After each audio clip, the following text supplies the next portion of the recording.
എന്തെല്ലാം കഴിക്കരുത് നമ്മൾ പറഞ്ഞു. ഇനി എന്തെല്ലാമാണ് കഴിക്കാൻ സജസ്റ്റ് ചെയ്യുന്നത് ആസ് എ ഡോക്ടർ എന്നുള്ളത്. ഇപ്പോൾ നോമ്പ് തുറക്കുന്ന സമയത്ത് എന്ത് കഴിക്കണം? അത്താഴത്തിന് എന്ത് കഴിക്കണം? ടോട്ടലി ആ ഒരു മഗ്‌രിബ് മുതൽ ഫജ്ർ വരെയുള്ള സമയത്ത് നമ്മുടെ ഭക്ഷണ ക്രമീകരണം എങ്ങനെയാവണം? ഇതിൽ ഏറ്റവും നല്ല ഒരു ഭക്ഷണ ക്രമീകരണം എന്ന് വെച്ചിട്ടുണ്ടെങ്കിൽ നമ്മൾ ഒന്നാമത്തത് നമ്മൾ അത്താഴം ഒഴിവാക്കരുത് എന്നുള്ളതാണ്. എന്തായാലും അത്താഴം കഴിക്കുക എന്നുള്ളത് ഇതിൻ്റെ അകത്ത് ആരോഗ്യപരമായിട്ട് വളരെ പോസിറ്റീവായിട്ടുള്ള ഒരു സംഗതിയാണ്. രണ്ടാമത്തെ, നോമ്പ് തുറക്കുന്ന സമയത്ത് നമ്മൾ കുറച്ച് ലൈറ്റായിട്ട് നോമ്പ് തുറക്കുക എന്നുള്ള, അതായത് ഒരുപാട് ഭക്ഷണം ആ സമയത്ത് തന്നെ നമ്മൾ വയറ്റിലേക്ക് കൊടുക്കാതെ സാധാ വെള്ളവും കുറച്ച് ഫ്രൂട്ട്സുമായി നോമ്പ് തുറക്കുകയും അതിനുശേഷം തറാവീഹ് നമസ്കാരത്തിനൊക്കെ ശേഷം ഒരു 8-9 മണിയാവുമ്പം ഒരു രാത്രി ഭക്ഷണം എന്നുള്ള രീതിയിൽ ഭക്ഷണം കഴിക്കുന്നതുമാണ് ഒരു നല്ല ശീലമായിട്ട് ഉള്ളത്. അതിന് ശേഷം നമുക്ക് ഇടവേളകളിൽ ചെറിയ ഭക്ഷണങ്ങളൊക്കെ കഴിക്കാം. അത്താഴത്തിൻ്റെ സമയത്ത് എന്തായാലും ഭക്ഷണം കഴിച്ചിരിക്കണം. അത് ഭയങ്കര ഹെവി ആയിട്ട് കഴിക്കണം എന്നില്ല, ചെറിയ രൂപത്തിലെങ്കിലുമുള്ള ഭക്ഷണം കഴിക്കുന്നതാണ് വളരെ നല്ലത്. ഇതിൽ നമ്മുടെ ഭക്ഷണത്തിൽ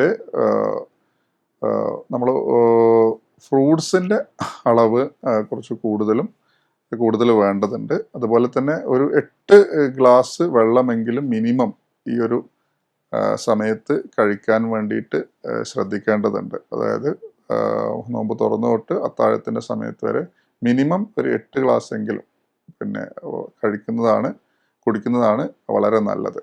പിന്നെ അതേപോലെ തന്നെ